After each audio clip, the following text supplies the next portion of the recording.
All right, it's 6:30. Call to order our regular, I call to order the meeting back to order at 6:30 p.m. Please stand for the Pledge of Allegiance.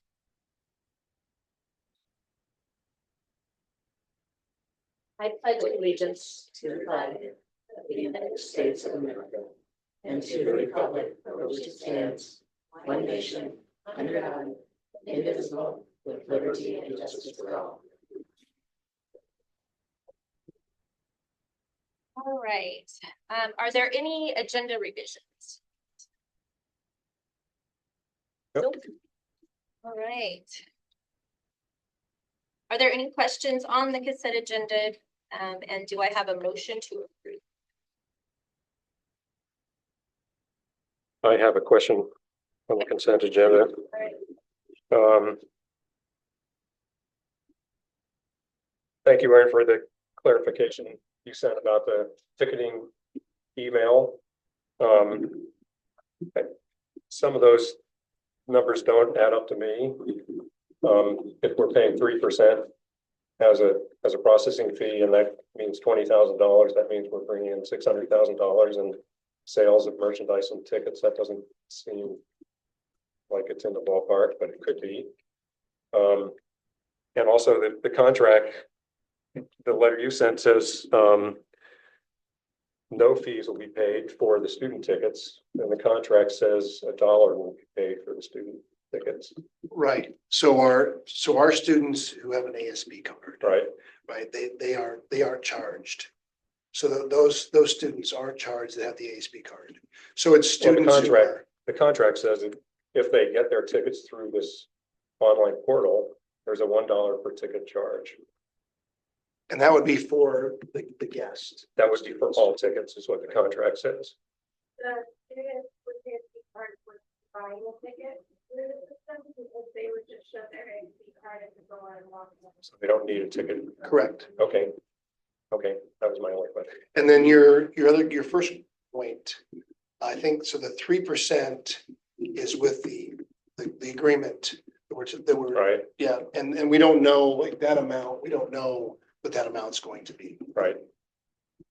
Right. So what you're saying, like that 3%, what I communicated was what we were with e-funds. You said we spent $20,000 a year. Yeah. And those. So your point is that the e-funds 3%. We don't around. Okay, so then we're bringing in $800,000 worth of sales. That just doesn't make sense to me. So it is going to include both the meal service payments, so like all of the food service transactions, and then also the like all of the payments for things like library books, fees, correspondence, like all of the rest of the purchases. Yeah. And I think we were starting based on like the past utilization. So it's possible that you with that calculation. You know, what we pulled is from our bank account, all of the fees that we paid the fee funds for the fiscal year 23-24 was that 41,000. Yeah. That's the total that we paid the funds in processing and monthly fees. Right. I guess the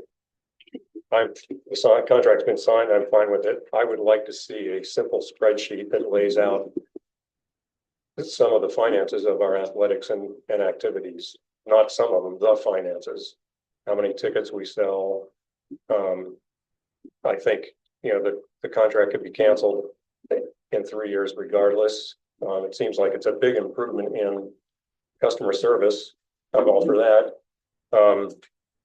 But I am concerned that either we raise all the ticket prices for our community because we're going to send $1 per ticket to Atlanta, Georgia, or we're absorbing that and sending $1 per ticket to Atlanta, Georgia. And just in philosophy, I like to buy local. I like to keep my money in the community. Every time I have the opportunity to spend money in Washougal, I do it to support our community financially. And I just wanted to see the numbers, not the pros of here's a number in a paragraph, but a table Yeah, that makes sense. So And what we I'll can leave do is that we can table. provide, yeah, so as far Not as. the- tonight, or No, no, not even right, next right, month, but but sometime. Yeah, And it maybe could fall into a context of evaluating our athletics programs generally and the costs and the benefits, et cetera. But I'm grateful to the Panther Foundation for donating money for our. I know there's athletics. there's several That's donations. the flip side, but yeah, Yes. Yeah, so back to your question about that amount. yeah, And what that amount is connected to. So we can follow up with the communication with that information, more details about Yeah. that amount and that 3%. I think that would help as far as the E-funds yeah. question. Maybe I could send Shalice kind of a table of the numbers I'd like to see. Yeah. Just so I can think about it rationally rather than reading a 6.5 contract or a letter For sure. that has a few numbers in it. Yep. I'll do that. Okay. Yeah, and then the other, and then an ask if it's about some more information regarding like because this is the high school athletics. Right. And activities we're talking specifically about. Well, athletics, plays, Yes, concerts, right. everything. Would that be at middle school as well? Middle school sell tickets? I No, don't think they do, no. right? So there, yeah, so Okay, we're just- right now, that's just something we'll talk about in a Okay. future Future, discussion. yeah. No, you're fine. But it is, we want to talk about that in the future about next year because our middle school league does charge. Yeah, And so we talked about some challenges with some of our venues, but that is something we want to discuss. Yeah. for sure. And then what you're also describing, if someone can still pay cash. I at saw the that, door, yeah. right? Yeah. And But so, it's kind of a cashless world we're moving to. right, Even- right. But even yeah, old people, and yeah. we did look at, different school districts and what they're doing Yeah. as far as this decision and who's incurring the cost. Yeah, Yeah, and there's a variety of, it's different scenarios. right. That we realized with other school districts, so. The ticket prices are set by the association, They're basically. set by the Greater Spokane, or Greater St. Helens League. Okay. Yeah. Um, So GSHL and so we sets didn't that. have to inflate our ticket prices to pay you this dollar charge. We're Well, just paying it. you mean with this decision? So, Yeah. yeah, so it's still that same amount. Yeah. And Okay. then it'll added on to that will be the per ticket price. Oh, added on to the customer? Yes. Okay. So Yeah, we're because only the for league has set that, the 7 and 5. And so this That's is the in ticket addition price. to that. Yeah. Yeah. Okay. Yeah, and I completely understand, the concern or the wonder, and you think about it, the ease, the efficiency for us, which I tried to articulate and why. we're Oh, making this I decision. understand it completely. Yeah, and if anyone buys a ticket to any event, Right, like you incur right. a similar cost. And you're sure about that? A student getting a free ticket is not Yes. purchasing something off of the site. They just show up, no ticket required. Yeah, that's what our students do is with their ASB card, Right. it has it has a QR code or something. Yeah, it doesn't have a QR code, but it's identified that they, Get in. yeah, Yeah. with their student ID, it has an ASB Okay. sticker on it. That was my only question. Okay. Thank you. All right. Do I have a motion to approve the consent agenda? Move to approve. Second. Motion, opposed, right? Motion In carries. favor? All in favor? Yes. Aye. Motion carries. And we'll opposed, wait a second. All right. Consent agenda is approved. All right, we have an informational presentation on our CTA programs.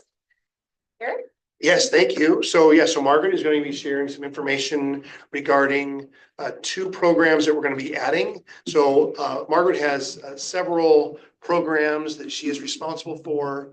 Cascadia Tech Academy is one of those. And so she, as I know you're aware, and she's presented in previous board meetings, the excellent work that Margaret does in supporting our students who participate in that program. And she has been a leader in the county and in the state with Cascadia Tech. And so we are thrilled with the work she's doing. And I'm really excited to share with you these 2 programs. So you have some information in front of you. You have the presentation, a copy.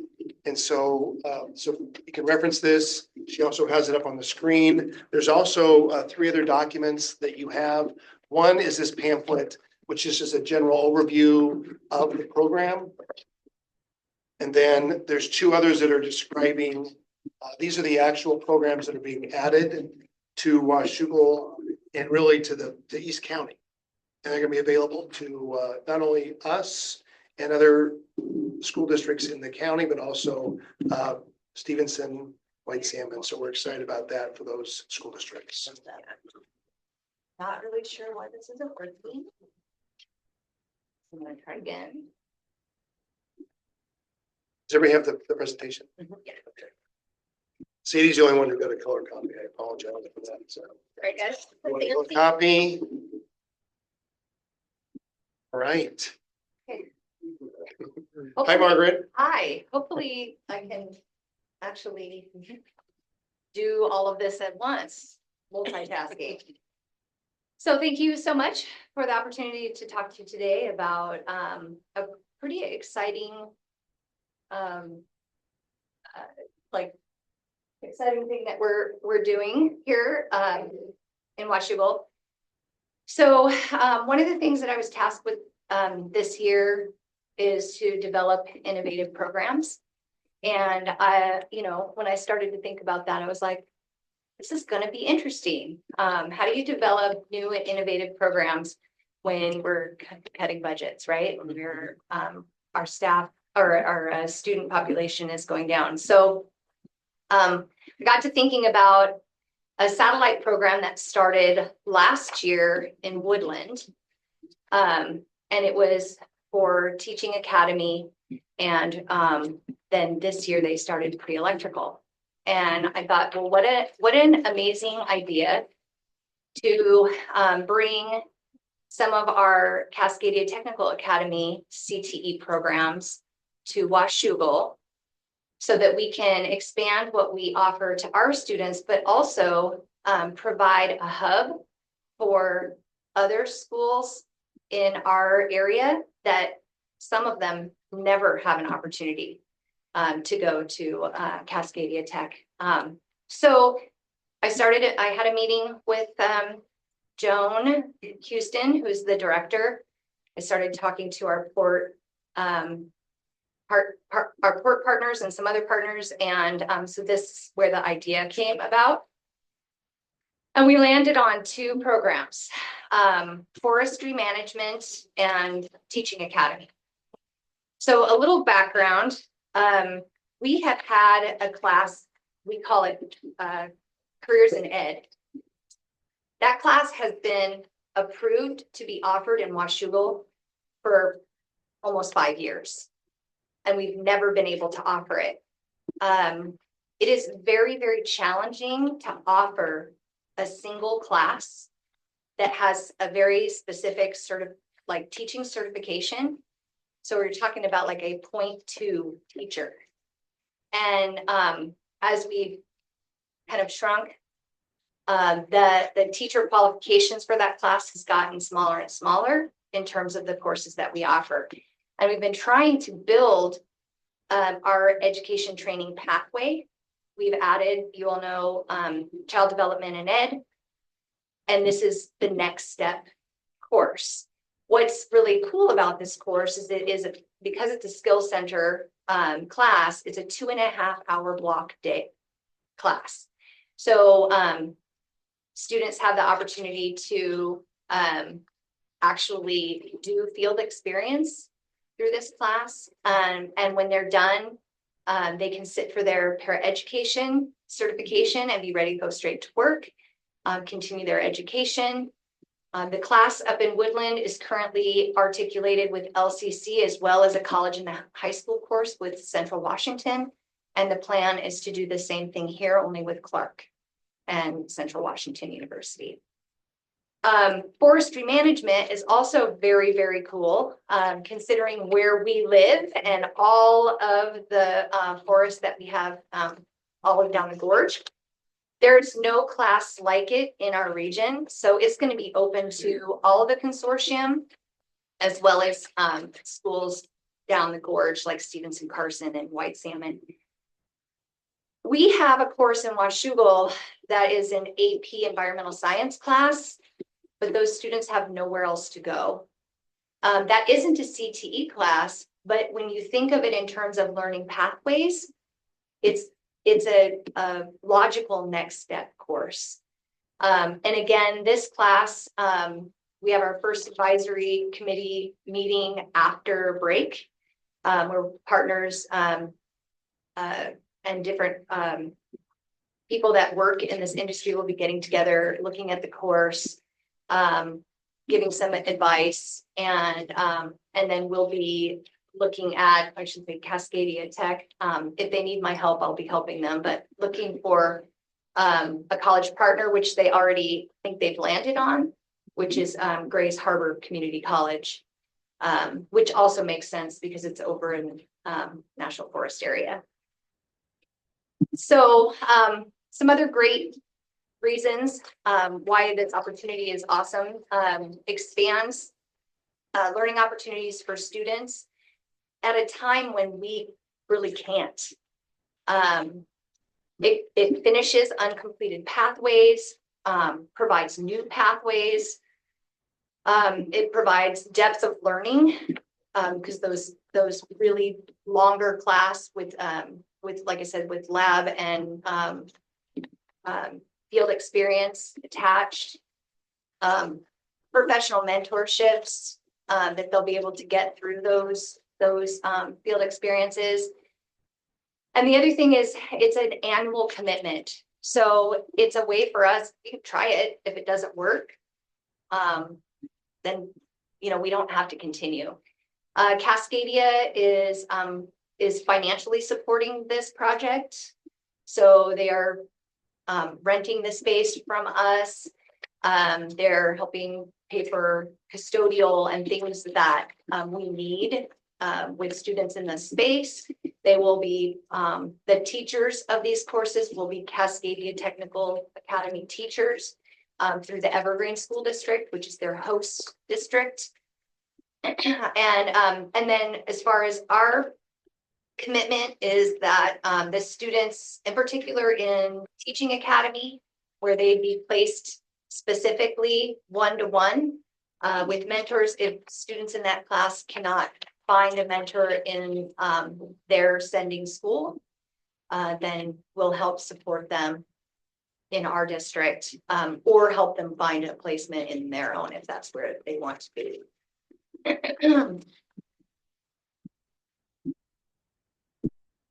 So I mentioned earlier that right now in Woodland, there's we call that the North County Satellite. There's a Teaching Academy course there. There's also a pre-electrical class that started this year there. Very cool. Wanted that one, but they had already started and they're like, we're not going to start two at one shot. I'm like, okay, I'll wait. They are moving the pre-electrical to Ridgefield next year. They have a better space location. So it's going to be, I think it's Fort. I'm not 100% positive in Ridgefield. They are also going to start a maritime. So this is kind of our Vancouver satellite. And that's going to be at the Vancouver port. And then you may know Fire Science has been a satellite program for years and years and years. So those take place at the fire stations around the county. Earlier in one of my slides, there's opportunity for growth in terms of this. Like I said, when I first started the conversation with Joan, I brought in our port partners. I talked with Derek Jager. We were actually looking at a space that they were going to lease at the port. And we're like, oops, okay, we're just going to slow down a little bit. Let's start with two. But there is potential, and the port is very eager to assist in this, being able to potentially have a maritime at our port. There's also potential to expand the aviation program that's currently at Cascadia Tech to grow field as they are growing and bursting, so that more students have the opportunity. So, all right, before you get to questions, so a couple things I want to mention. So I said that Margaret's a leader in Cascadia Tech, which she's been very much involved with. As long as you've been here, before you were here, that's where you were. But also in the state as far as skill centers and CTE work. I mean, just, yeah, it's a CTE, but so there's skill centers across the state, right? And we were in Spokane just recently. There's a skill center there, and the programs are unique to the region, but then there's some similarities, I'm sure. And so the brand new one that doesn't exist in our region, forestry, and what we have available to us, Steigerwald is less than a mile from here, where they're constantly adding new growth there. Our own curb property, but behind Cape and Canyon, we also have property there. So we have our own property that these students would have access to when the program begins. As far as teaching, for field work, teaching academy, which, as Margaret mentioned, students will be able to complete the para-educator exam, could start working in paras, depending on what school district they're in. It's starts, I think here it's $23 and up. I think so. It's a nice wage when you start. The idea being of pursuing a teaching certificate for those that are interested in doing that. So we're excited about that. I'm not sure how many of you have been to Cascadia Tech. Have any of you been? Would you be interested if we could organize a tour? I know recently a neighboring school district board attended. I would like to schedule that. I attended probably a month and a half ago. I was so impressed. And in a short tour, I think I saw 4 different programs, including criminal justice, construction, aviation. While you walk through aviation, there weren't 3 planes or walk by. Technology support. And there was one more. And it is so phenomenal to see students typically wearing uniforms that match the program they're in. And just, really engaged in what's happening. So it was Diesel, where they had Daimler, I think, had donated new trucks, and they're working on these brand new trucks as well as other engines. So I've taken the board before, so I would love when to. all of Before you, my time, before. Yeah, so we can your time, schedule I've that? taken them before, Yeah. That'd be Yeah. great. If anyone's interested in it. All right. Yeah, So so questions?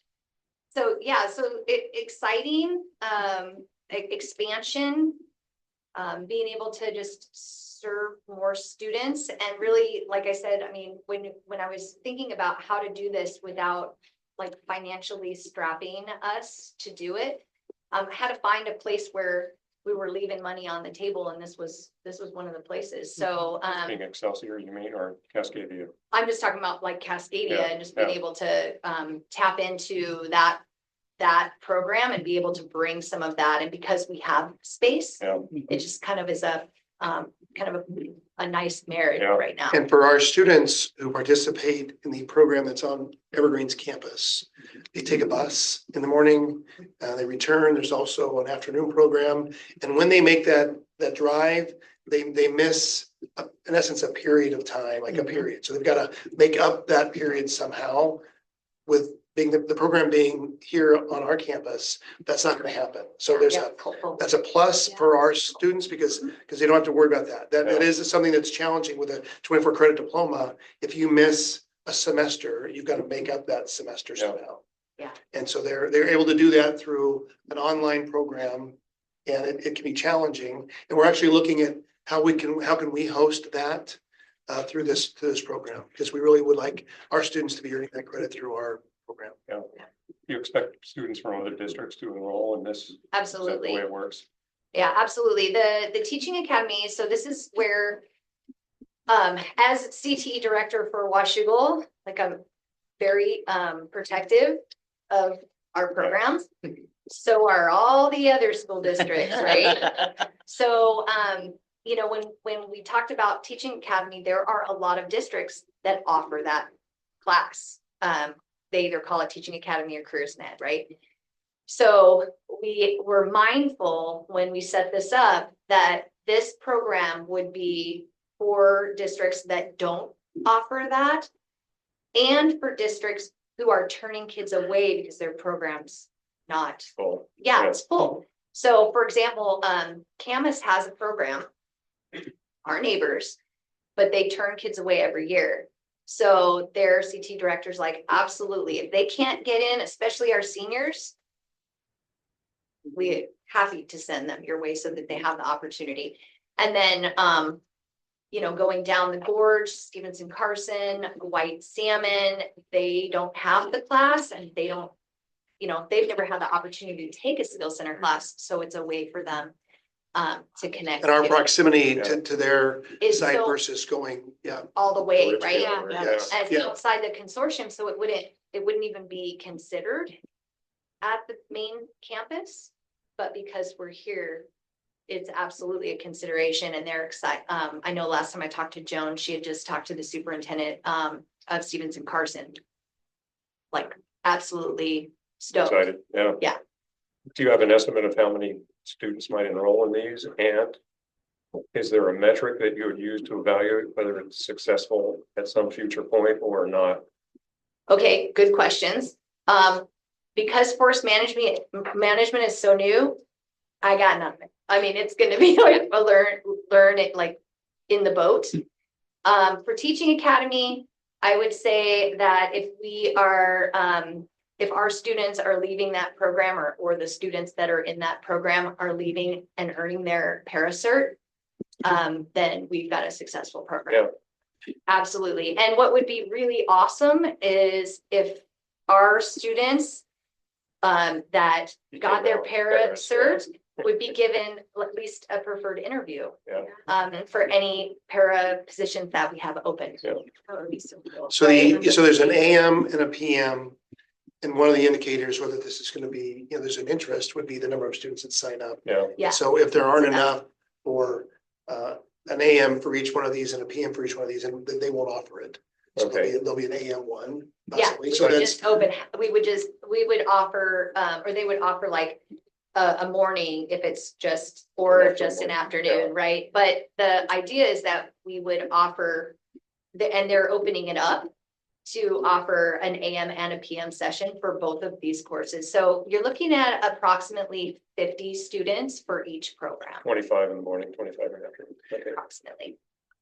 and this is Evergreen's or Cascade Tech's program. Right. So on all questions, we can actually ask Joan if there's anything else that they do, but it is their program, it's their staff. Our custodians are gonna be the ones cleaning the building, but it is their staff. Right. And so there's all those things are worked out as far as sharing that space or using that space. But they, also these are 1-year programs. They're like aviation's a 2-year program. A lot of them Are are. 2-year programs. This is an indicator whether the program is, the students stay in it. That's right. What's the attrition rate? We won't see that because these programs are just 1 year. For now, I think it remains to be seen what happens after this. But so that means a junior could take the forestry program and then the next year take another Cascade Tech program possibly. Or maybe they go running start and continue. Mhm. Yeah. And cost to the district is really just They're- the space that we are letting. Yeah, and they're programming use. covering Yeah, that's the great. cost and then some a little. Yeah, so we've worked it out similar to other opportunities where programs have used our buildings. And so there's an agreement that's reached with them and I can provide the details with that. Is there room to expand into other programs, given like our current setup? Because I look at electrical, I look at diesel, like those are some growing trades that are going to continue to exponentially grow, including the salaries that folks can earn from them. Right, which is exactly what we have to do when we propose and start new CTE programs. Mhm. There needs to be that skills gap, that occupational need. Yeah. So the short answer is yes, I think so, especially with partners. Mhm. I'm not sure some of our current spaces are Set up. set up to do that. I have grandiose ideas of like full buildings and other things, but I think like in terms of our shop areas, if we could expand, then I think we could support it. But I also know, like, just after talking with Derek and Joan, that there could be potential spaces in like at the fort that could support expansion of Cascadia programs. Yeah. Any other questions? It's great, Margaret. Yeah, thank you. This is exciting. I know. I want to see these para-educator students. I want to see them continue in our district. Yes. How cool would that be? Well, and the students that are coming from Washougal that are going to be in the program next year, you'll see them out in classrooms. Doing because observations. They'll be placed in a practicum experience with our teachers. So it's really that's where we come in to support this teacher, because they don't know the teachers in our district. So it's going to be us helping to do some introductions but it's exciting for our teachers to know that some of these students are coming their way and are going to be able to provide some support and then learn while they're doing it, right? Yeah. Thank you, Margaret. Thank you. All right, next we have a presentation by one of our board members regarding the health of our financial health discussion. Jim? See if I can share my screen.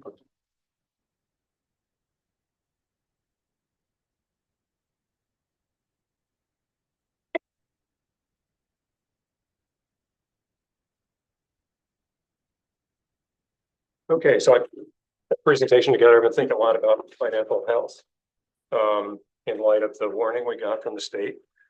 And I think I would like to give this as from the board's eye view, rather than the district's view, the superintendent's view, the FO's view, or I want to just lay it out from the board's perspective. And of course, it's one board member's view, my view. Here's the information sources that I used to prepare the presentation. They're the monthly budget status reports for the end of August, the end of the fiscal year from 2017 through 2024. The financial warning information pack that Aaron sent around to us after the November workshop meeting. And then our resolution that we passed last December also made the paper. Our policy regarding how we do some financial stuff, and the WAC and the RCW that regulate this stuff. Okay, so here's although I heard from Aaron the word financial warning, this was my first knowledge that we got this financial warning from the state. 9 months after we received it, sounds like everyone except the board knew about it. The unions knew about it, but we just weren't told about it. That's a breakdown in communication with the board. Doesn't have anything to do with anyone in this room. But that's what kind of got me clued in that, wow, we're having some financial issues. Financial warning, February 2024. What that means is the district's financial condition warranted a formal warning from our state Office of Superintendent of Public Education. Here's my response. Yikes, didn't know about that. Our score, 1.55, we're less than the 1.75 threshold. We got a warning. And then what the heck is the financial score? So Aaron sent around some documents on that, and I kind of summarized it. The financial health score is really a data-driven health grade for our district's financial condition. There are many metrics you could use. This is the one they use. It's a 4 points grade I gave out. I've given tens of thousands of grades out in my career. A, B, C, D, F. A is excellent, B is good. C, unlike a university grade, C is poor because a C minus gives you that warning. That's pretty bad. And then if you're down in the D, F range, you're in big trouble. Here are the phases of let's say, oversight from the state. Action steps. First is a warning. We got that. Second is binding conditions. I learned some of this from the school directors conference some of us just went to. Second step is binding conditions. I've heard about that for years. I was under the impression that's immediately loss of local control. That's not true. The first phase maintains local control. Second phase is we lose local control over our finances. And the third phase is dire. OSPI can disband the district. And so I want to stay out of all of these. I think we all do. Okay, so many metrics could be used. We could argue about which is better, which is worse. This is the one OSPI uses. Let's use this metric, at least for this presentation. The health score is kind of analogous to a smarter, balanced assessment that we use for our student achievement. We want 3s and 4s. We don't want 1s and 2s. 4 key metrics go into making up this score. and they're all things that we know about. First one is cash reserves. How much cash do we have at the end of the year? If it's less than 2% of our revenue, it's binding conditions, is what I've been told for a year. It turns out it's not necessarily binding conditions. There's a district, I think it was North Shore District, that had a 0.7% reserve. They stayed out of binding conditions by having a solid financial plan to demonstrate to the state that they're moving in the other direction. Long-term goal has always been 10 to 12%. That's what I've heard since I've been on the board. Whatever, round a number to Jim Cooper. Turns out that if you're a big district, you can get by with a lower percent reserve. If you need a roof, $5 million out of a $300 million budget with 25 million in reserves isn't a big deal. If we need a new roof for 5 million, we don't have it in reserve. So smaller districts need larger percent reserves. That seems to be the gestalt of talking to directors from around the state at this conference. Second factor is whether we're living within our means. And I kind of look at these as family finance issues as well. We all know if we're spending more money than we're bringing in, not good. So if our expenditures are more than 100% of our revenues, we're not good. The third metric is what the lowest amount of cash on hand. Chuck brought this up a few meetings ago. How much cash do we have to pay bills? If you run out of cash, that's not good. The days of cash to cover payroll expenses in actual number of days is the metric, and we'll come back and review that in a second. This is also really based on how much money we have in reserves and how much our expenses are in the most expensive month. And then the last factor is whether the district has a history of having to borrow money to pay our bills. So far, we're excellent in not having to borrow money to pay our bills. Okay, so it's a rubric, scoring rubric. The most important metric is this ending fund balance. It's worth 40% of the score. Again, there's just the numbers they use. If you're less than 0, meaning you have a negative balance, you get 0. That's an F. If you're more than 12.5%, you're great. We've always talked kind of between 10 and 12%. That would give us a good number 3 score. We've fallen down to 2. We may fall lower. We'll see. That's the first one. The second most, okay, OSBI, a score of less than 1 is those binding conditions. Although, as I said, there's some caveats on how you respond to your financial situation. Second most important metric is the spending to income ratio, the expenditure to revenue. If you're spending 10% more than you're bringing in, you're failing. If you're spending less, you're excellent. And you know, these are not random numbers, but these are the break points that the state uses. 2% over your revenues, you're doing okay. More than 2%, you're not. I'll come through and talk about some of our numbers from the warning year in just a minute. The third factor is how much cash you have on hand. More than 90 is great. I don't know if we've ever had more than 90 in Washougal. 60 to 90 days of cash on hand is good. 3s and 4s is what we want. 30 to 60, 30-day reserve is the state average. That's shocking, but that's what it is. And if you're less than 30 days, you're getting a 0, you're failing. And then the last one is how many years you've had to deficit fund to pay your bills. So we're still up in that 4. We've never had to borrow yet, in the sense that OSPI defines borrowing. But that's the rubric. There it is in its complete form. All of this stuff in documents distributed is incredibly dense, and I've tried to really distill this down to a fairly simple way to look at it without oversimplifying it. Okay, so here's where we were. 22, 23, we had 5% fund balance. 2, we had spent a 5.5% more than we brought in revenues. A 1, we only had 17 days of cash in the bank. In our worst month, 0 F, and we hadn't yet have to borrow. Here's looking back. I want to focus really on looking forward, but often you can learn something by looking back. 2017, we had a great score. I call it an A-.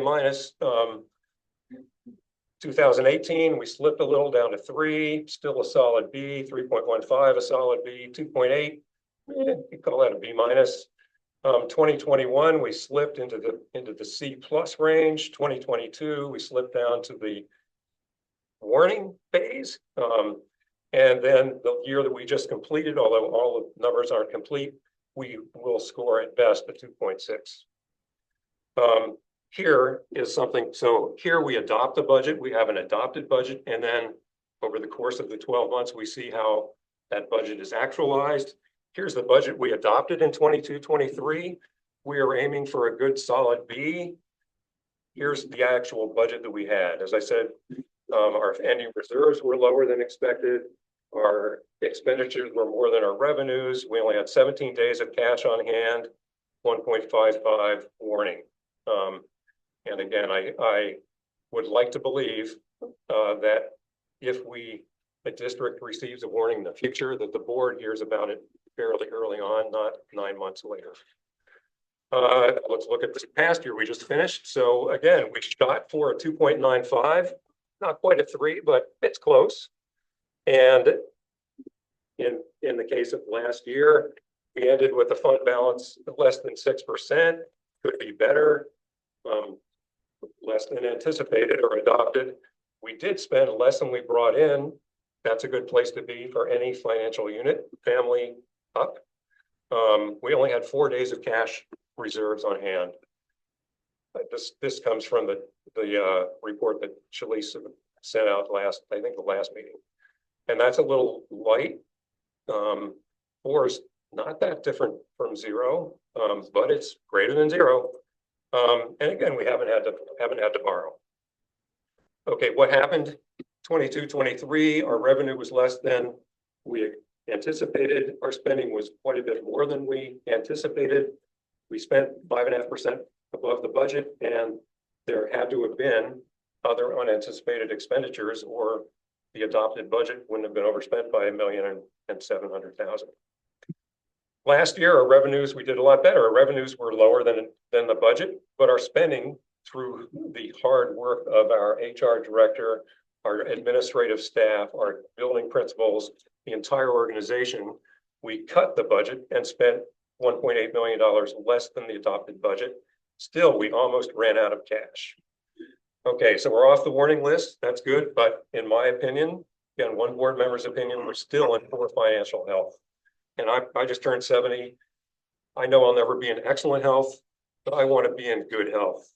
And if I'm getting a warning letter from my doctor, it's not a good sign. I go to the doctor. If I get into the life support system, it's dire. So we want to stay out of that. Okay, let's looking forward. Here's the budget that we just adopted in August. Our target score is 2.6. Not very good. Historically, our actualized budget is lower than our adopted budget as far as this metric. The total revenues, 52 million, we're anticipating expenditures 50 million, and raising our ending fund balance to 6%. Spending less than we bring in, cash on hand less than 30, but not 4. So if we can stick with our adopted budget and actualize that, we're not going to get a great grade, but we're moving in the right direction. That's where we are now, and we'll see how things play out for this fiscal year. Looking forward, this is what I want to see. I think we will be unlikely to get a good grade this year, but I'd like to see us start in the next fiscal year getting a good grade, getting better grade, and get our health back in order. Okay, now for more bad news. This relates to our history of interfund loans from the capital project fund to the general fund to use to pay operating expenses. I asked about this my first year on the board, and I was referred to our board policy. But this came up. Our board policy is that if we're going to borrow or do an interfund transfer from any fund to any other fund, the board has to pass a resolution. We passed such a resolution last December, the December 12th meeting. Post record picked it up. WSD borrows from capital fund to cover costs. So we all knew this. Here is our policy, number 6021 on interfund loans. I'll just highlight a couple of things. Loans will not be used to balance the budget of the borrowing fund.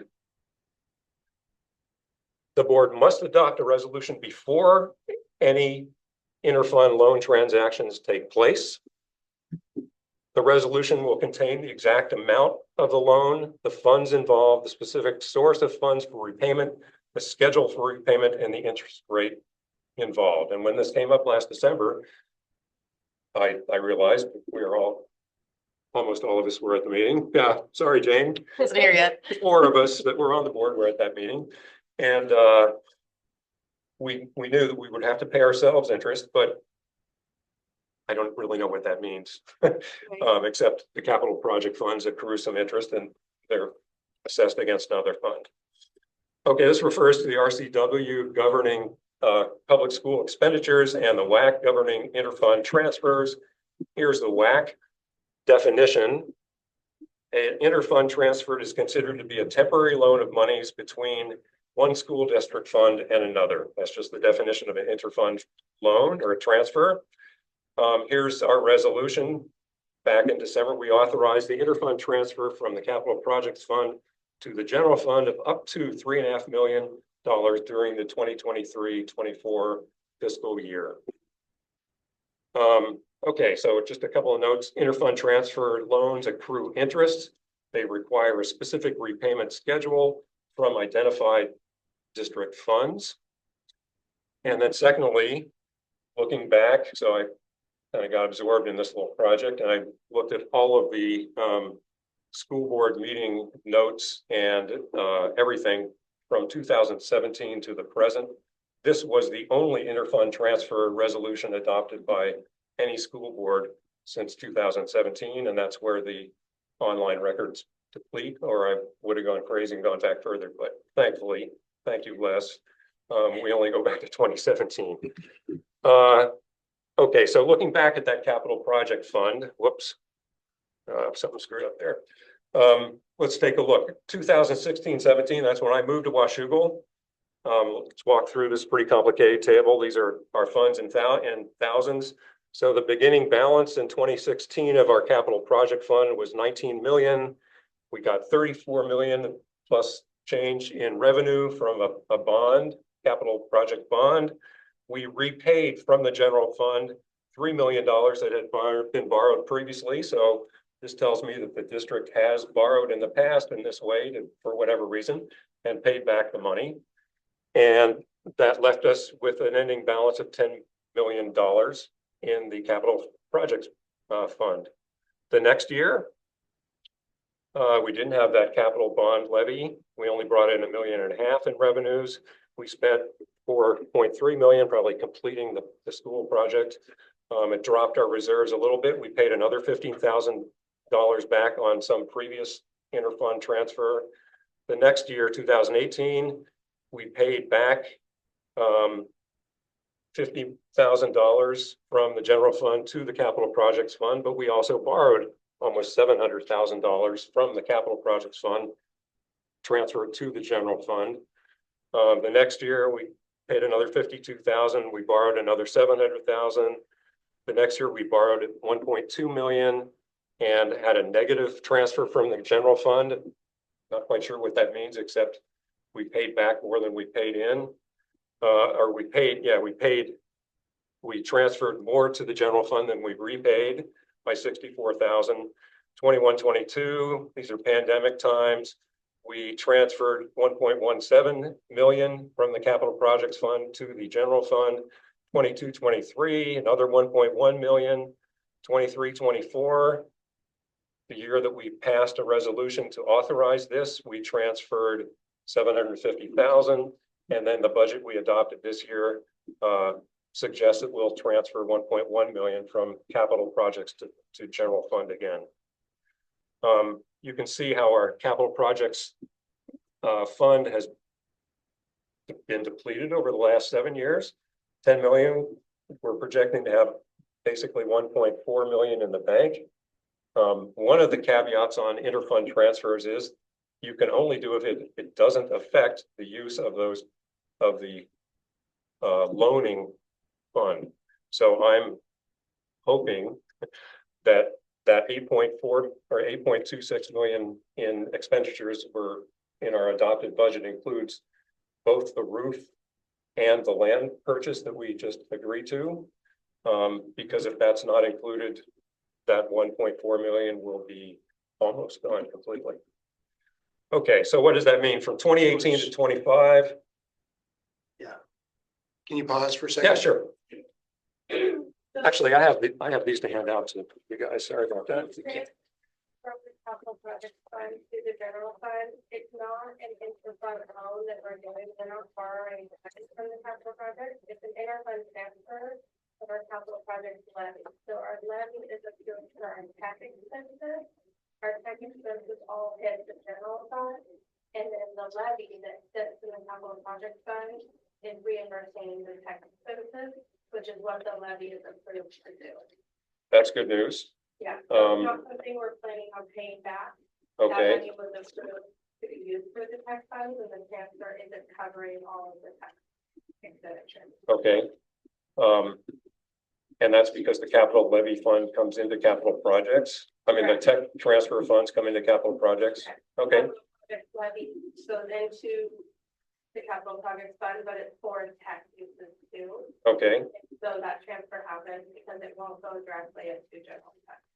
okay, The $50,000 number that's relatively consistent. yes, In that transfer, that's us setting us, that district setting aside money out of the general fund into that capital fund to fund the replacement of the high school. okay, Over time, and so that's something that started in 2014 or so, okay, with the idea of having enough money at the end of roughly a decade to be able to pay for the replacement of the turf. Okay. Not having to be one big monolithic expense and money. okay. Well, we're expecting to have $1.4 million left in the capital projects at the end of this year. And, you know, that doesn't go very far in capital projects. If we have a major storm event, we'll have to cancel the roof project. We're not going to have much money left in this particular capital projects fund. Well, the budget, the 24-25 budget, the expenditures is assuming that all of our capital project plans that are within the plan two are Right. being done during that year. That balance is assuming after all of those projects are complete, that's the balance. Yes, And we're gonna keep receiving our capital project levies throughout the year. yes, The balance is gonna go back up and then we spend it down as we do our project. right. So the roof is in that 8.2, right. And is the land purchase in that 8.2 million? Okay, that's good. How much can we plan on receiving each year? So like next year, roughly. It's around 3 million. Plus the million for the tech levy. Okay. So it's 4 million each of them two, so the tax years 25 and 26. So we should see next year that, assuming we don't have any major expenditures beyond what we budgeted for, that number to go back up to roughly 5.4 Yeah, so it's gonna go back up as the tax levy. If it's coming in. being approved. It keeps going and then you'll see the transfer that happen every year as we take our tax expenditures Mhm. and they come out of the capital project back. I think where Jim's going is it's scary to look at 9 years ago, you're at 10.1 and now you're down to 1.4. It's scary for me. I mean, period. Storm events do happen, unanticipated expenses happen in the capital projects arena. And for a district of our size with the number of buildings we have, to me, that is a tiny amount of reserve for emergencies. And I'm not gonna, that's just my opinion, it's one person's view. Okay, so that's good to know. Those interfund transfers. Is that what you said, Les? Does that also apply to the 23-24 or transfer to general fund? The like the 201,000. No, the 753,000. Yeah, so that was us cutting back on our technology expenditures when the rest of the budget was really good, and not spending all of the money that came in through the capital project levy for technology. So when in the revenue number, in Yes. that column, about $1 million, about 1.7 is the tech levy. Okay, And so we collected about $1 million and we spent 750,000. And then that money stays in the capital fund until we need it for technology problem. which money? Like the difference between them, like the roughly $1 million number and the 750,000. So it's just shy of $250,000. Right, That will roll over year to year. right, And the only use of every or for. Right. Right. well, that'll come to my next question, because we approved this resolution for the district to do that fund transfer last year. I'll get to that in just a second. So our goals, since I've been on the board, has all been about money. 2021, the board goals are budget stabilization. The next year is stewardship of resources. The last 2 years, stewardship of resources. And I think it's imperative that we steward our resources. We're going to have to go back for a levy request again to the community. In my opinion, we need to demonstrate that we are good stewards of those monies. Sorry to do this tangent, but that's also concern about raising prices after we convince the community to support our levies to keep sports going. The idea of, we're now going to charge an extra $1 per ticket to come to our games. As just taxpayer Joe here, Jim, that doesn't sit well with me, but beside the point. Okay. Can I just, Yes. I know that we've already discussed this, but that people can still pay Cash. cash. Yeah. So there's that, I mean, the convenience, again, there's a convenience aspect to this. Yeah. I understand what you're saying, but that's among other reasons why we made that decision. So I know that you're icing on one. I'm not, Yeah. Yeah. We are moving to a cashless society, however. Just a fact. Yeah. I mean, you don't need a paper boarding pass, everything is paperless for a reason. And while you can pay with cash, I would say most people, at least 5 years from now, won't really have much cash in their pockets, but that's a different issue. Okay, so I think we need to plan. Here are my suggested actions. And I'll revise these based in the fact that this release is saying we are not doing these interfund transfers. So I was under the impression we were, because we authorized them. Looking back at those 7 years of board meeting minutes and presentations, and coming back from the WASDA statewide directors meeting, historically, we've had kind of random budget status updates. I would like us to require that we get a monthly update that's timely. I mean, most of those end of year updates came in 3 or 4 months after the end of the year, when there's this fire hose of information coming, and we're looking forward. All the board members are looking forward. So we get a document about last August in December. It's, it doesn't have the same import as it would have had in September. To your credit, both your credit, you are doing that this year, and I am thanking you for that. That's been a flaw in the district's operating ever since I've been on the board, going 4, 5, 6 months with no budget update. So I appreciate getting those regular status reports. I thought that we were doing these transfers.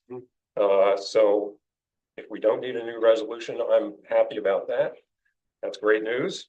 I would still like to review the documents that were signed to carry out the transfers last year. We approved a resolution that had some pretty fine, detailed legal language that basically allowed the superintendent and the board president to sign off on those loan transfers. And if I'm understanding right, we've never done an interfund transfer before your time. Is that true? Yes, so, but my understanding is the resolution was put in place in case Yes. the general fund needed. Right. Those funds, that transfer never happened. Oh, that's great Correct. news. It didn't That's happen. great news. And that would have been an interfund loan, where we would have Right. needed to pay back. What we're currently doing is actually what's called the interfund transfer. Okay, Where it's not a loan because we're not paying. right. back. Nope, that's great. It's reimbursed. That's great. When does that resolution expire? It did expire. It's so, For that so year. no Yeah. concern. For the 23-24. August. August 31st, 24. Yeah. Yeah. Yeah, and I will say, and we can certainly reshare the information with you. Well, if nothing got signed after the. I Right, saw there the was no, resolution. there was no, yes, yeah, that did not occur Okay, because we didn't need it. that's great news. But I will say Yes. that's not uncommon. That school districts have a resolution like that. Yes. And Although probably more common I've as heard we about move it at forward, this but again, I meeting. know that that's just a little bit more context Right. to. Well, in point of fact, the resolution we signed did not meet the legal requirements of the RCW or our policy with regard to the time of payback, the schedule. There's, Yeah, specifics. and I trust our district staff to consult legal to make sure that any resolutions that we adopt are consistent with the laws. And that particular one wasn't. It agreed to pay it back over 24 months. And I read the law, everything I heard at Spokane said if you take a loan, you pay it back in 12 months with interest. And that's what our law says too. Okay, so. But yeah, we did not, I understand what you're saying. Yeah, there was we no did. transfer. That's great. Yeah. So in that case, I'll scratch that off. I don't think we do need to seek legal counsel. Because I thought we were transferring all these funds and I'm glad we're not. So here are my questions and I'll open up for a discussion. I don't understand. In fact, it's inexplicable and inexcusable to me that the board was not told about the financial warning when the district heard about it. This is before all of our times here. So I am not pointing fingers to anybody, but I think it's critical that the board is in the loop when we get formal warnings from the state OSPI. Okay, that's irrelevant. That's also irrelevant. So we've had this multi-year history of perfect audits, and we're still not in good financial health. We don't have to repay that 6.6 million. That's made my night, Shalise, and less. But that's where we're at. I think we do need a financial improvement plan. We need to get our finances back to being good, not great, but good. I think hearing about what's happened in other districts around the state that go down into that red zone is not an experience any of us really want to participate in. So thanks for your time. Can you leave the questions up there? Yeah. Go ahead, Jay. For the state audit, the audit isn't, and correct me if I'm wrong, but the audit isn't auditing you for financial health. It's auditing you for, are you keeping accurate records? Are you following Right. all of the regulations? That is completely different. Yeah, and so we've had perfect scores on Yeah, that. so if you want to provide some Yeah, so context to there's that. three different types of audits that all happen at the same time. One is financial, but it's mostly looking at compliance. Did you close the year correctly? Are your accounts correct? It's not looking at, oh, you have a 1% fund balance. They will sometimes note it as an exit item, which isn't in the report, saying, hey, we did notice this. But they're not the ones that come in and say, whoa, there's an issue. That's when we do the budget every year. We send it to the ESP. The ESP can do a letter of concern, and then OSPI follows up on that. Thank So that one's out of the auditor. So then your question, why was the board not informed? Yeah. And so I can take accountability for the team. And as I shared with you, like we were communicating that information from the spreadsheet that the board or the state OSBI had published in February. I think it was February 9th. Yeah. So that information was helpful for us in our planning and communicating during bargaining. So again, I apologize that we did not communicate that. The why is, I think that what we were focusing on at the time, and what I will commit to you that when that document is published, and we've already We don't done, want any more yeah, documents. we've already, I mean, that is a tool that actually was new to me Yes, in looking at a financial health Right. indicator. And, as you did, great job describing how that is completed. And So we I learned- appreciate, we I learned appreciate of that. other tools that are out there. This just happens to be a tool. Right, yep, and as a tool, and as we've shared, I think there's multiple districts, and there's 295 represented on that spreadsheet. Right, And every one of them has, for the 22-23 school year, a score. yes. So, yeah, we're optimistic about 23-24. We won't know about 24-25. No, until the end of the Yeah, year. February of 26. Right, So that's something we can, but we also know how to use that metric and look at our, evaluate ourselves. evaluate ourselves. Right, And as far right. as the monthly updates, and I think that we've been discussing that, and we can talk more about like, what does that look like as we, Right. we look at October and what information you have regarding October, but also like, and we've talked about like, so, and how are we doing with what we're forecasting? I can tell you, like, looking at enrollment, we are pleased that our Yes. November enrollment is more than our October enrollment, which was more than our September enrollment. Yes, So we'll keep looking at specific metrics, maybe not connected to that health indicator, but what we are tracking as far as our enrollment. And then as we're looking at, where our expenditures are in staffing and being very, continue to be conservative with those, as you see a personnel report and know that we are, those are positions that we need.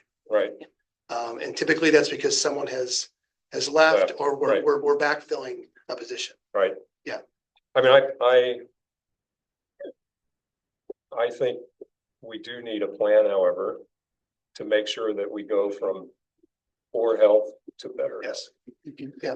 And I think, we all will leave our positions feeling better if we leave the district in good financial health. Yes.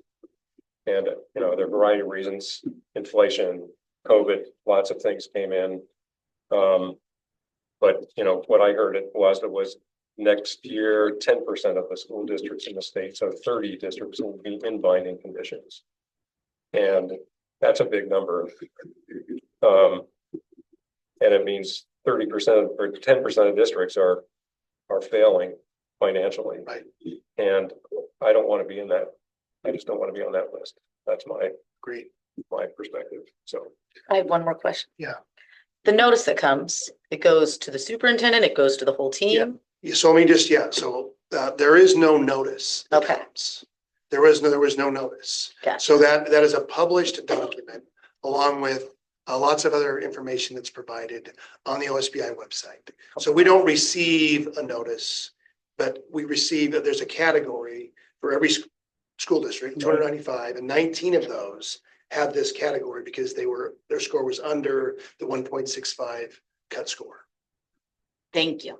So we didn't get like a letter. No, there is no letter. Well, Okay. what we did is I guess we someone took, knew the district knew and the board didn't know. yes, yep, and That's yep, my only yep, point. And I right, think that's yeah, not but I just, to answer your question, good. yeah, they don't send you a notice of that.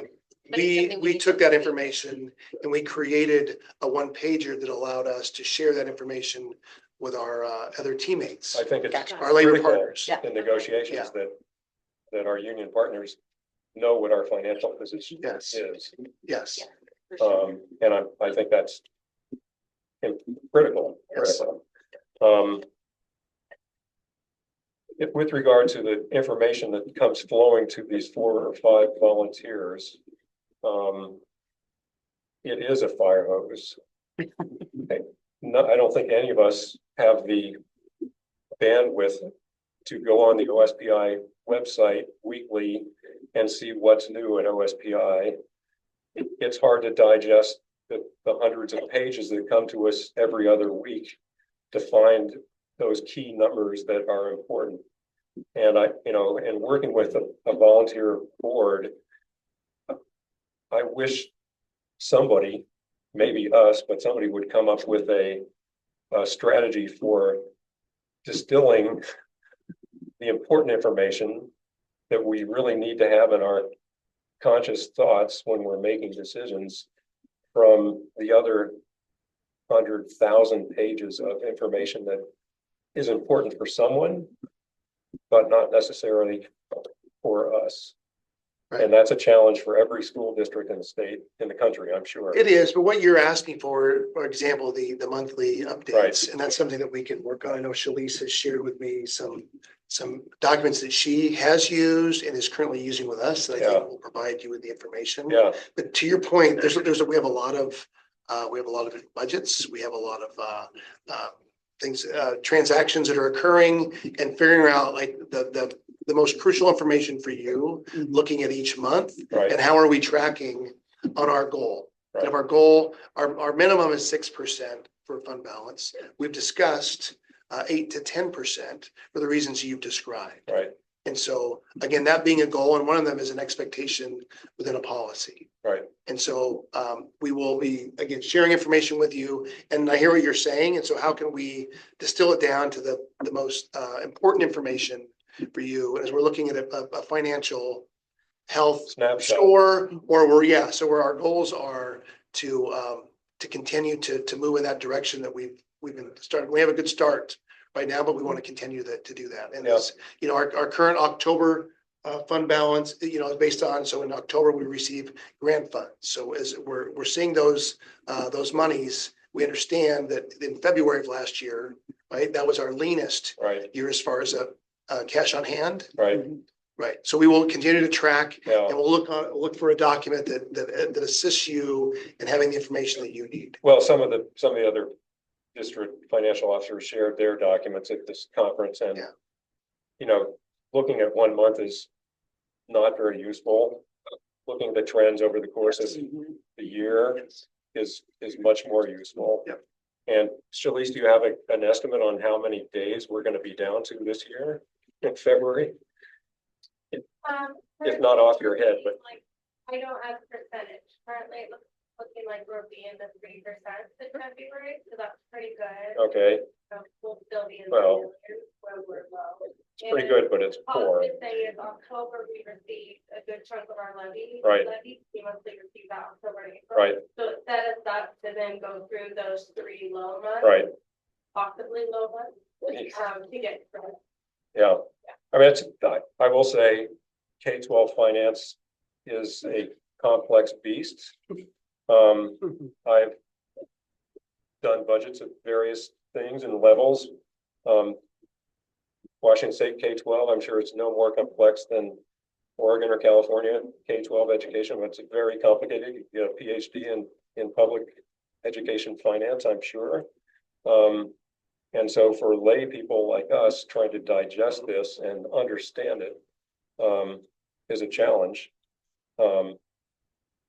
But I think we should probably revisit that goal of a fund balance based on what I learned at this conference, that, we're shooting for 8 to 10%.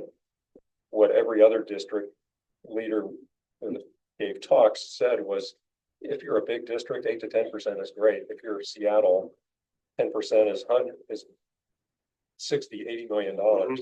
10% for us is $5 million, and 3% is $3 million, and that's not a lot of emergency funds. Anyway, that's my presentation, and just wanted to give kind of the board's eye view. Thank you. Thank you, Jim. Thank you, Jim. All right, next up, it looks like we have a proposal for action. Do we have any citizen comment on We do not. that? Okay. All right, next up we have resolution 24-2503, certification of the 2025 excess property taxes. Here. Yes, so I wonder if you had any questions regarding this resolution. To summarize, that this is, I think, a recognition that throughout the tax year, there's adjustments that occur. There was a commitment from our community for a total amount to support each year with the EP&O levy. And so this is a recognition that over the course of a year, there's adjustments that occur that cannot fulfill that total amount. So this is the recognized amount that the county shared with us that makes that commitment whole. So this is money coming into us. It's money that's not coming into. This us. is money it's a recognition that there's money that is not coming into us unless there's this adjustment with this particular administrative refund levy. And again, we are, it's communicated to us, as in every district in the county what that amount is. And this is something that happens every year. Yes, this is something that does occur each year. There was a recommendation that districts complete this resolution certifying this levy.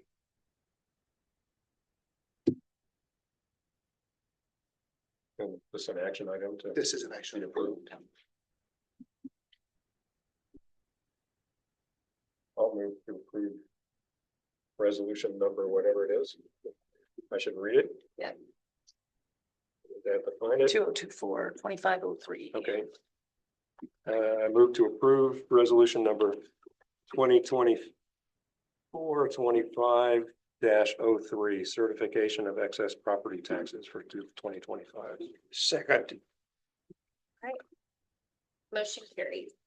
Or do I say all in favor at that point? Yes. All in favor. Aye. Sorry, good.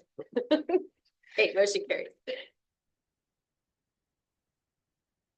All right, next up, we have a policy revision. It's a second reading and approval for new policy 4200, parent access and safe and orderly learning environment. Back over to you. Yeah, so this is our second reading. And so there was one adjustment and there was a reference to a policy that we did not have. So we eliminated that reference. The references to the statutes were accurate. So that was a minor adjustment. So what if there's any questions or discussion regarding this policy? I move to adopt policy 4200. I second. All in favor? All right. Aye. Great. Next, we have another policy, 6114, which is our gifts and donations. Right. So there were no adjustments, just a little bit of information I had provided regarding some other policies that we have that identify that $10,000 threshold.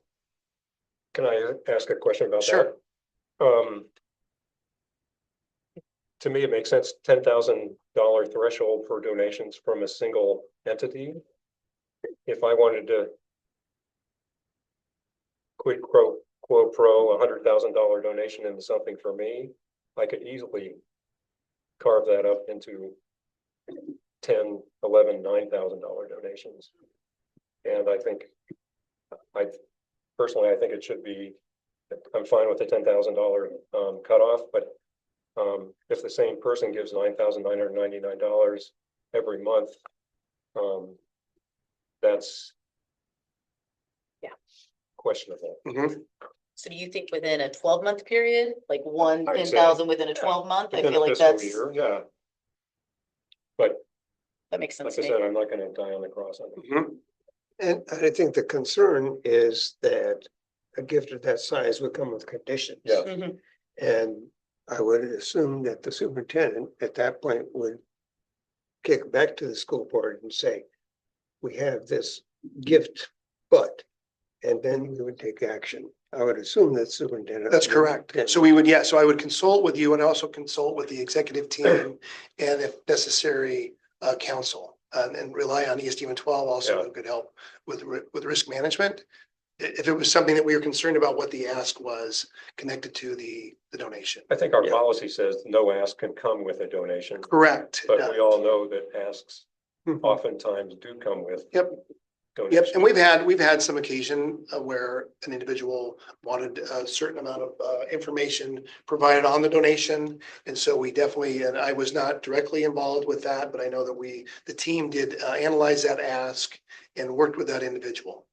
And so it ended up being an acceptable ask, but I understand the concern and I appreciate the example. I hadn't thought about that example, that could happen over the course of a year. And so, and you referenced already the number of donations that we have because of our partners. Right. And so like the Panther Foundation and their generosity to individual groups, and those were sizable donations. They were. Yeah, but there was also, that's an arrangement with a partner that we work very closely with. Right. As well as a Washougal Schools Foundation. I also understand that if it's a new organization that wants to provide funding for us, that we will definitely, if it exceeds the 10,000, you will receive it and approve it. If it's under that, but if we see it multiple times, then I believe that I would. I think I would Yes, ask to have that brought to our You attention got at it. least, yeah. Yes. Yeah. but you would have the authority to approve it. Still, it's Yeah. fine. Thank you. Alright. Do I have a motion to approve? So move. I second. All in favor? Aye. Aye. Great, motion carries. All right. We have board of directors comments. Let's start with Jane. We always start with you. I think Jim covered the budget concerns, right? That's top of mind for me, just looking at the trends both throughout the state and within our district, that this is gonna have to be a continued area of focus to make sure that we maintain our financial solvency. Beyond just what we've been doing, we're gonna have to continually look at additional ways that we can make sure that our budget is balanced. Thank you. I've probably taken up more of my time, and I just will state again how valuable the WASDA conference was for me. Sessions on finance, sessions on law, sessions on things that a bunch of amateurs, all of us could know more about, but don't without that kind of a conference, and appreciate that. For the past year, pretty much, I've been working with the Vancouver Symphony about having a partnership with the Washougal School District in which they would bring music and expert tutelage to our kids, and where we might, in return, attend some of their concerts. It's a give and take. And this morning at Hathaway Elementary, we had a brass quintet from the Vancouver Symphony put on a program for the kids. And the musicianship was as excellent as you could possibly dream. And the kids were very responsive. And it was just a wonderful time of people coming together and enjoying music. And it was great. And in addition, the symphony asked that I extend an invitation to the board of directors to come to the next Vancouver Symphony concert, or the one after that, or the one after that. And so here are your tickets, gang. Oh, So, thank you, sir. so, I love your love for music. so come and enjoy some good music, and they really are world-class musicians. Oh, and they gave tickets to all the students and teachers at Hathaway. Is that what I'm hearing? This is for, they came to Hathaway, and this is for any kid can go for free to a Vancouver Symphony concert. Any staff member can go for free, and the parents get a discount. Because of course the parents got to transport them there. Yeah. So anyway, That's awesome. yes. One of the ultimate goals is to build in people the enjoyment of fine music. And the best way to do that is to introduce it to kids in a way that they will enjoy. So that's the purpose. Thank you. Thank you. Item. I guess I would say, as deep as Jim's concern about finances is mine about our scholastic achievement. So I know I talked to Aaron about trying to get more regular updates on our students' progress. So that is very concerning to me. I feel like we are not doing well there either. So I would like us to have more focus on that topic and board meetings moving forward. I don't want to just hear about it once or twice a year. So that's something that I'm very concerned about in addition to the budget. And then I'll just say, happy Thanksgiving. I am very thankful to work with a conscientious board and a dedicated staff and administration. So I do appreciate everyone. And happy Thanksgiving. Thank you. I also learned a lot at our WASDA conference. This was definitely the most rewarding one that I've been to. I've learned a lot, including on how to run meetings. I'm still learning, but getting there. I think we're growing. We have a new board, and we have our wonderful interim superintendent and great staff. And I think that we are we're dedicated right now, guys. Like I feel like we're feeling this. So I feel like together we can really move forward and make something different. I'm feeling about good things are happening. And happy Thanksgiving, and thank you to Panther Foundation for major donations this time. Thank you. That's all I got. Okay, I've got a few items. So thank you for the participation in WASDA. As some of you have mentioned, that was my first WASDA conference, and I really appreciated your involvement, our conversations, and then the professional development. And to hear what's happening across the state, not only at a state level, as the state was represented by numerous individuals, but practitioners and board members, board directors, and their leadership, and talking about, things that are effective, things that didn't go so well, lessons learned. So I really appreciated the conference and look forward to the future opportunities for that. Last time I got to participate in the Salvation Army Red Kettle Kickoff. This was the second annual Kettle Kickoff. It happened to be at Camas High School. Last year was Washougal High School. And so this is a nice event that really kicks off a season of giving. And so I appreciated being there to see our, I think, 5 students and a staff member, and then Mayor Stevie participate on behalf of Washougal against Camas. So that was a nice event. Chuck just mentioned the Rose City Brass Quartet. The quartet? Quintet. It was a quintet. There was 5. I can't remember if there was 4 or 5. So yeah, so it was amazing today at Hathaway. All of our students in the stands, all of our staff in the stands. There were some students who were off to the side because just being a little more mobile was helpful. Plus Reed Northwest, our partner, Anna Paul was there, and she just is doing such a good job in this connection with bringing these musicians in. I thought our kids did a great job listening. It was about 40 minutes. Wow.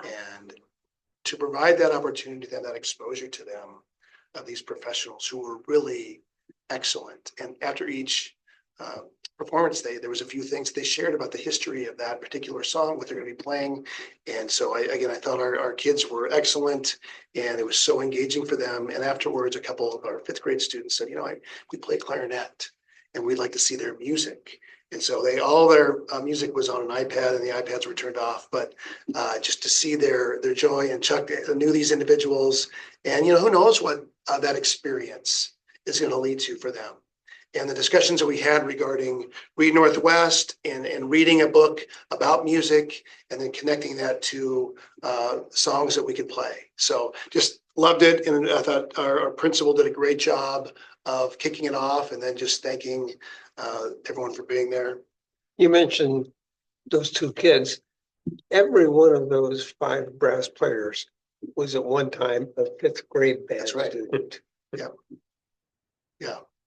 I was a 5th grade band student, and that's I was when a 5th grade. that's when I started band, and then I quit right after. But I'll tell you what, It was good for a month. it's a regret I have my entire life. I regret that decision. It's not too late. I know it is. Actually, I think it is. Okay, so Stuff the Bus is happening. We have 2 weeks left. I sent out a communication about Stuff the Bus. This is something we've done. This is something that's been done for, I think, 15 plus years. And so I tried to provide some context to that. Matter of fact, I provided a picture of myself and Jim Reed, and it was like 15 years ago. And that I know that was an old picture. I looked much different then. But wow, what a thing that we do. Such a great opportunity for us to give to our community, and it's student led. Our students are the ones that are driving this. It's their plan for this year. They encouraged me, send something out, please. And can we just do the best we can? And it's December 5th is when we're going to collect it all. And that's all going to be going to 3 or 4 different places where that then is available for our community. So this is something, again, that we do every year. Jane, what do you have? Do we know which school is in the lead? I don't know that we know that right now. I have heard that the donation, dollar donation is up. That's very helpful because that allows us to share that money with the organizations that can then buy what is most needed. When we first started this and we had like 10-pound jars of pickles because they weighed the most, right? That wasn't the most efficient way. And it was really hard to move those things around. So we've learned a lot over the last 15 plus years. So just again, it's something that we do that is, I know there's other districts that do this, but the way we do it and why we do it is so important. So something I love to see. And then finally, with Thanksgiving quickly approaching, I just am so thankful for your effort, for your time, your commitment. And Jim, you referenced a couple different times about like your level of understanding. Like you aren't expected to be the expert in school. No. And what happens, like we are. Well, you learn. And so, yeah, but right, you do, but that's our responsibility. Right. The team that I work with, that is our, what we're tasked with. That's what we're paid to do. So, and communicating with you and connecting with you, making sure you have the information you need. As the secretary of the board, I know I've got work to do. I'm committed to that, but I appreciate all that you do in supporting the school district and my team. What an amazing team that I get to work with on a daily basis. So, our building teams, all of our staff, our substitutes, our guest teachers, anyone who just contributes to this school district in this community, which there's a lot of people that support that we do. So I'm very thankful and share my gratitude to you and the rest of the community. Don't forget the bus drivers. Yeah. What's that? Oh yeah, bus drivers. Yeah, I'm telling you, everybody. Yeah, they are an amazing group. First ones that our kids see, and typically the last ones they see. And when they take them on extracurricular trips, those are late nights. Yeah. Yeah. All right. Right. That's it. Thank you, Eric. All right, I think we've got one citizen comment. Right, Megan Light.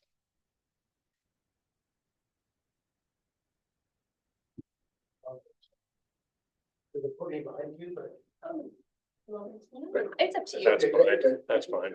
That's fine. This works. Hi, everybody. Hi. Really, thanks. This is the first school board meeting I've ever been to. Thanks for coming. Pick a good one. I picked a good one. I'm really surprised. Where is everybody? I thought this would be packed. So I am here today because I have, do I need to say my name, Megan Light? Well, actually, Do you want me to read this one? yes, please. Yeah. We have a script that we'd like to share with you. Okay. Just to go over the guidelines really quick. So attendees who wish to speak will sign up before the meeting starts. Speakers will state their name, address comments to the board as a whole, not individual members, staff, or audience members. Please keep your comments to 3 minutes and state what you support, oppose, suggest, or calling attention to. Comment time may not be added to or donated to other speakers. If a response is requested, state this during your comment. Per board policy 1400, the board will not be obligated to respond to questions or challenges made during the public comment, and the board's silence does not signal agreement or disagreement. If a response is warranted, the superintendent will follow up as directed by the board. The board chair may terminate an individual's comments when the time is passed and may interrupt a speaker to remind the speaker about the civility standards of comments. The board chair may also opt to end public comment opportunities based on disruption. Right. Sorry about that. Disruptive. Megan, you have 3 minutes and then you'll hear. Is there a that 3 timer? minutes is up. Yes, I've got the time. I'll give you a warning. Yeah, I'll try to signal you. Yes. Okay. My name is Megan Light. I live at 33609 Southeast 27th Street. So the first property into Clark County, just up the hill, 32nd. And I have some pretty serious concerns about the Kaiser property. It's the 31-acre parcel, 31-acre piece of property that you are looking at purchasing. I have a little bit of history with the property. I don't know how many people were here in 2016. Barely. I think Mr. Carpenter, yeah. So back then, just real briefly, the comprehensive plan was going to be looked at. Clark County was ready to approve it, have their big meeting. And at the very last minute, City of Washougal said, well, they had already said, we don't need any more property. We're good to go. And at the very last minute, oh, hang on a second. We have this 140-acre parcel we'd like to put in the urban growth boundary. And it's the same parcel we're talking about today. The neighbors all rallied around. We got it shut down because it became pretty obvious it was to get into the urban growth boundary for the benefit of one person, the developer. If I was supposed to say I'm opposed to this. So anyway, fast forward, then there was the whole development agreement in 2020, which was completely outside the norm. I was having some serious conversations with the planners at Clark County, and they shut that down pretty quick too. Because again, it was so outside the norm that he was trying to get his property into the UGB. So anyway, life goes on. I got busy and suddenly I went down to the carnival last weekend. And lo and behold, here's this property again, trying to get into the urban growth boundary. So anyway, we're rattling around and I just have a lot of concerns. I got the article that was written on Halloween, Doug Flanagan, Cam's Post Record. And I'm not supposed to pick on anybody or talk to any board members directly. So, but I am very curious about the comments. I do think it is really important that we plan community messaging to go out, if we haven't already, just to reiterate the facts about the land acquisition.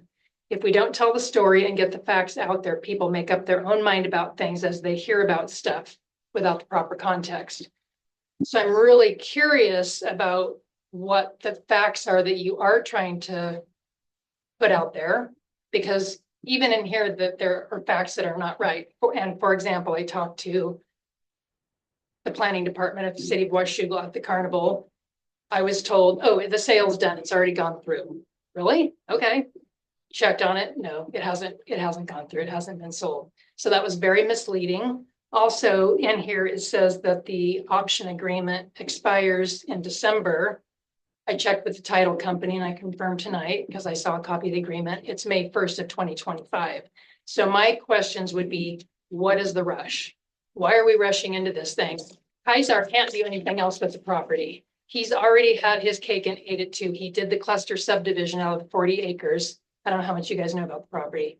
So instead of having 8 homes spread out over 40 acres, he has 8 homes on just a small part and the rest was supposed to stay in remainder. Then he clear cut it. He used that. And now he's trying again to have a second helping of dessert by selling it. I don't know what the motives are.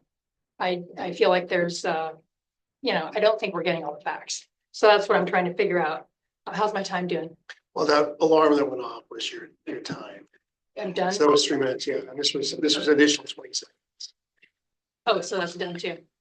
Okay. Maybe I'll come to the next meeting and. Would you be willing to share your concerns in writing? Or could Yeah, see what, I could do that. but 3 minutes is not a lot of time to Right. articulate. It's kind of complicated. Yes. And land use things are Yes, complicated. yes. And I'm, yeah. Yeah, it'd be very helpful to have something to make clear what you would like to have done or not done. Okay, and then maybe I can get questions answered as part of that. Yeah, and so I've shared my business card with them. And so they have the card and they can schedule time with me, with us to get additional information. Thank you. Okay, thank you for your time. Yes, thank you. Thank you for coming. Thank you for coming to a school board meeting. Yeah, We appreciate it. It's unusual, the school board is involved in a land use planning thing, but it's good. It's good for me to get up once in a while. It is. All right, do we have any future agenda items? I would like to have Ida's suggestion put onto a future agenda item. Like not a presentation necessarily, because we've had the presentation, but a discussion of our academic performance and an open discussion I'm thinking about Okay, how we can get there, where we want to go, how we get there. okay. So we had talked about one presentation that I'd like to share is information about our grants. So some of our grants and how they're connected to student learning. Mhm. So we talked a little about Title I. And so I talked to Tracy about that. And I was thinking that could be in January as a presentation that we can provide. But it could also be, we could make sure that we schedule time for discussion. Yeah.